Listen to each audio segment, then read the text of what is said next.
So I figured I'd do this restoration from the perspective of someone who has never restored a plane before. So you're new to hand tools. Hand planes are sort of that must-have tool. You gotta have a set of hand planes. This number 4 is a perfect place to start if you're gonna have any plane at all. This is the one to have. This is a nice little footprint plane.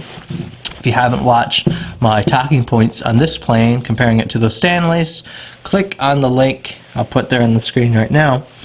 But let's start the restoration. So first thing you want to do is start breaking down the plane to all its separate components. So we'll remove the lever cap here. Notice this one is super clean, in great condition. I'd recommend for your first restoration, try to find something that's not too bad. I've restored some planes that have been terrible, really big challenges to restore for sure. From screws being stripped out to the heads twisting off the screws, trying to take them out of the frog. Such deep rust and heavy pitting. Find something that's in not too bad a shape to start off with. So we have our iron here. For our hand planes, we call the blade, the proper terminology is an iron. Then usually this is called your chip buster. It just screws onto your iron and it sits up here just back behind your blade slightly to break the chips away from your edge.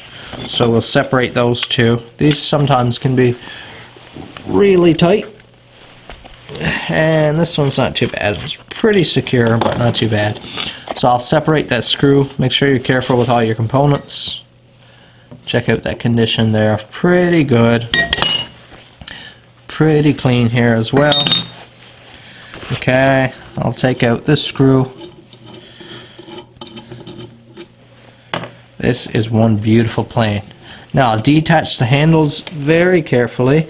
Be careful you don't strip out the heads on these screws, as they can be pretty hard to find.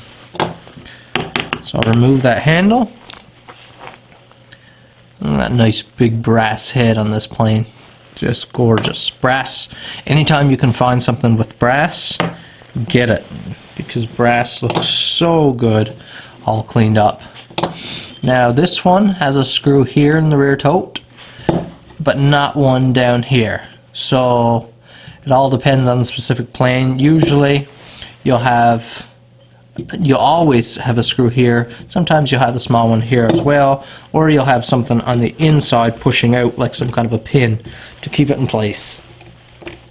Now these can be really tough to remove sometimes. Again, be really careful. You don't want to spoil this truss rod here, because this is a tough one to replace. It's got a nice washer, very well done. Well done footprint. Gorgeous big brass head. And then, like I said, a little pin sticking out. So there it is there, and there's a hole right here, a recess, just to keep your handle from turning back and forth. Mint shape. Now we want to be able to get all in there as well. Now it's your choice if you want to remove the frog or not. I usually do, just because it's so hard to clean a plane without doing that. So I'll remove my brass adjustment wheel here. Get that out of the way. This is a huge chunk of brass. This is one of the first things that caught my eye on this plane. Is this massive chunk of knurled brass here. This is so heavy. Love it. Now this one has an adjustment screw here. Okay. But I don't think I need to touch that to remove the frog. So this piece here, this whole piece here is what we call the frog. You have two screws here. These, in my experience, are by far the most challenging part of hand planes. See, there's usually a lot of rust sitting down in here. This plane is in good shape, so it's not bad at all. This is a piece of cake to restore. But these are usually tough. There aren't usually nice washers on here either, in my experience. This one does have it, and I'm glad it does. So I would normally clean up all these little bolt heads and everything as well, but this plane doesn't need it. Should be able to remove the frog, and there we have it. So the adjustment of the frog, this This little tab here just sits down over this screw, and as you turn the screw in and out, it pulls your frog forward and back. So that's a brilliant setup. So now we have the actual body of the plane, and we're ready to start restoring. I'll haul out this screw here, I guess, just so we have everything out. This one is a pretty tight fit. Looks like someone has put a little bit of Loctite or something on this one. Very heavy duty. Now we have just a clean chassis of the plane. So what you're going to need to do is clean up the inside as good as you can to your standards. The inside won't really affect the function of the plane. So the inside is kind of your judge, won't really affect the function of the plane. I usually clean it up, see how bad it is. This one's in mint shape. I won't do anything to this one other than give it a wipe down, give it a little bit of a wash, get it cleaned up. And I mean, if you wanted, you could paint it, tape off the outside of the plane and paint it so it's a nice clean shiny finish, or you could bring it down to the bare steel and oil it, just have a real old classic look. Totally your call. Here's where you get to have a bit of fun and personalize it. I wouldn't suggest doing any crazy colors or anything like that, just because these are old piece of history, and just my preference, and just pushing my preference here. I think they should be as classy as possible. In this case, black was a great choice. I'll just wipe it down, clean it up, and then we have to address the outside of the plane. So here we have it now. I just gave this plane a wash down with some warm water. Cleaned it up with a paper towel. Because the paint was in such good condition on this plane, I didn't want to wreck it by trying to clean it with, say, a wire brush or anything that could cut into the paint. It's rare to find them in this good a shape with the paint there. But if yours isn't in this good a shape, I recommend cleaning it right down as clean as you can get it, sand it all down inside. It's going to be sore on the fingers, but clean it all up. Use some brake cleaner, some alcohol or something to make sure there's no grease or grime left on there. I'd tape off the outsides and I'd give it a good spray with a black or grey, some kind of classic clean looking paint. It'll also help you, if you do paint the inside, it'll help you maintain the plane a little easier. I don't have to worry about rust inside here now, and grime and dirt doesn't like to stick as much to this nice glossy paint either. Next step is cleaning up the outside of the plane. Now the bottom will be taken care of by sanding or flattening the plane. The sides you'll want to clean up. You can do it in two ways. You could throw it on a wire brush, on a bench grinder or drill, and clean them up, or you can sand them. And I think in this case, since I have to set up the sandpaper to flatten the bottom, I'll just run the sides as well. So you want a nice flat surface now.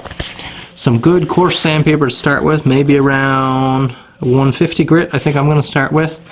Maybe even down around 100 would be fine.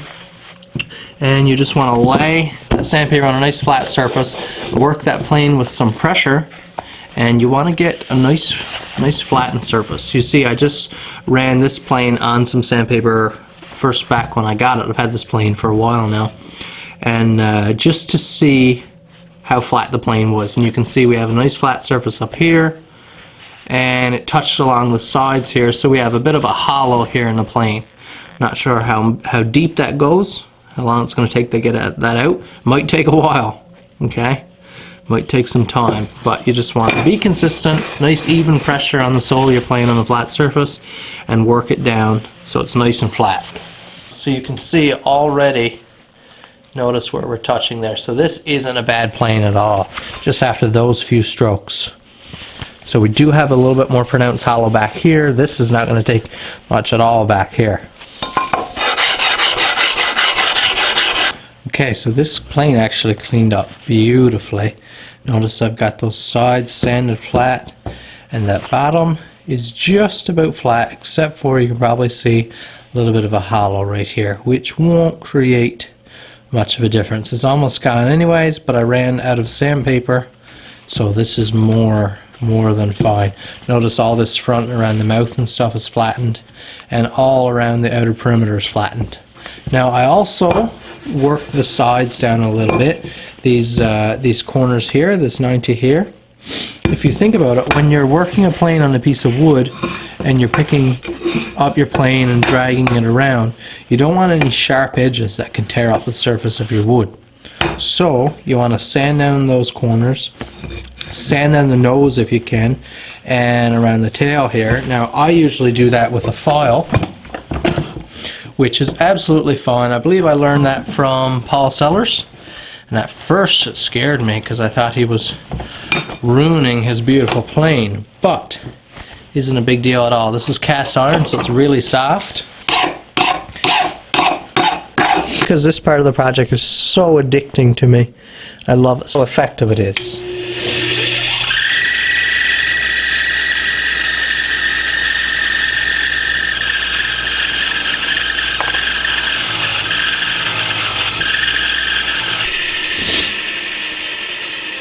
So that was real time, and no, it's not perfect. The next is a part that intimidates a lot of people, and that is sharpening the iron. Now I sharpened my own irons for a long time, just freehand, so I just hold the angle the best I could and sharpen them. I've since bought this little jig off Amazon, which is really cheap, really simple, and it just does a great job of holding a perfect angle. So you just loosen this up, you can slide your iron back and forth in here, so sliding it back further would steepen your angle, and sliding it, the more you slide it out, the more shallow. So you just got to kind of look there closely and try to find where that angle is. Once you've found that, you get yourself a nice flat surface and just work on, if you got whetstones, that'll work great, or I'm just going to use sandpaper today.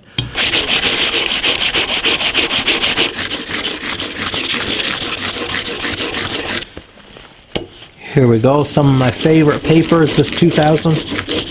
Just amazing, amazing paper. Just finishing up with that 2000. And let's see if I can get you a good look here. You see we've got a nice little polish, a little bit hazy because I haven't spent a ton of time on it. But let me assure you, this is a very sharp edge. Now, what a lot of people do, and what I'm going to do here today, is once I'm done, this edge is completely finished. It's very nice, the burr's taken off. All I'm going to do is just take this iron, increase the angle a little bit, and just give 2 or 3 stropping strokes just to steepen that very micro bevel. Just to put a little tiny micro bevel on this iron and make it just a little bit more durable.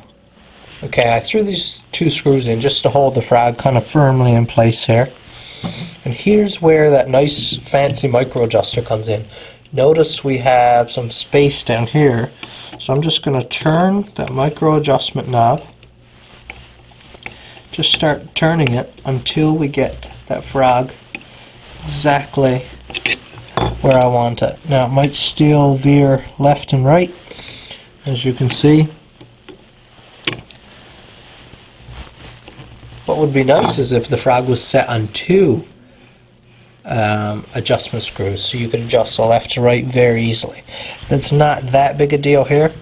If I feel it is almost perfectly flush where it is right there now, almost perfectly flush with the mouth of this plane, so our iron will sit perfectly. I'll tighten down these 2 screws here and our frog will be in place. Now while we still have some space, I'm going to put this adjustment wheel back in here.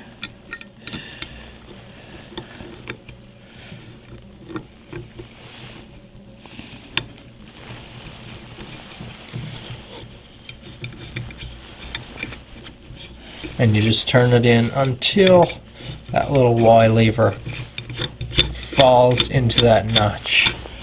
And there it is. These pretty handles are ready to go back on. And we have these polished up as well, so you can see.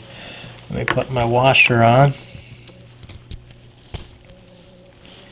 You can see just how pretty that will look. The next step would be to attach the chip buster back to the iron, which comes out very nice. Let's have a look at the stamping. Made in England. Lovely. I love when companies do nice deep stamps like that. So how to set this back up, in case you don't remember, you want to bring that chip buster right up. Now some people can play with preferences and stuff. I usually go with roughly 2-3 mils.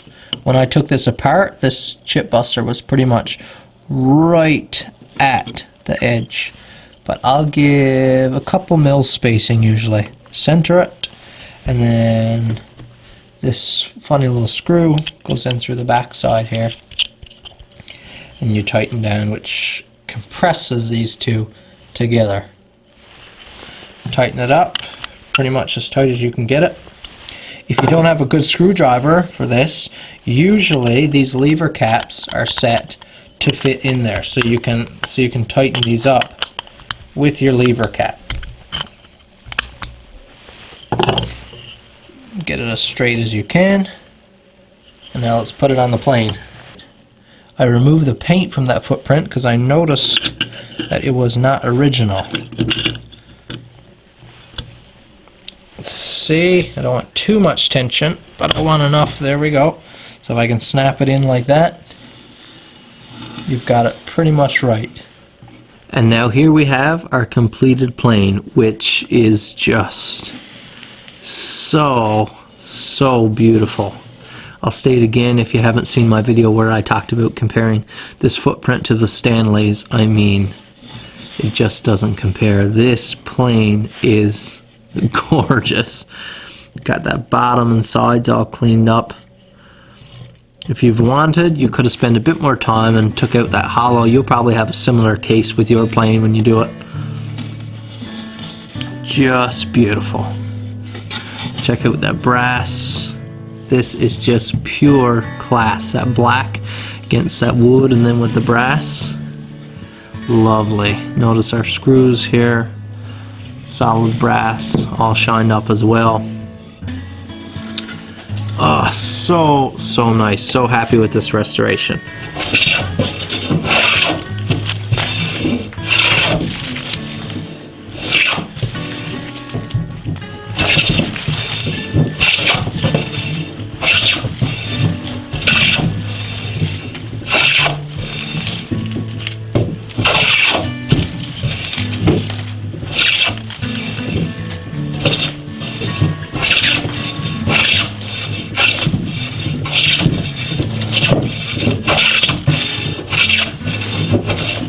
I hope you guys have really enjoyed this video. I know I really enjoyed restoring this plane, and I'm sure I'll get decades and decades of use out of it, Lord willing.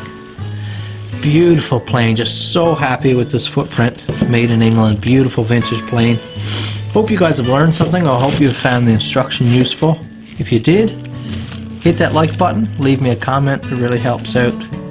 Subscribe to my channel if you haven't already. Check out some of my all my old restorations. I've got a playlist, Antique Restorations. I think you'll find some great content there if you like this. Thanks for watching. We'll see you in the next video.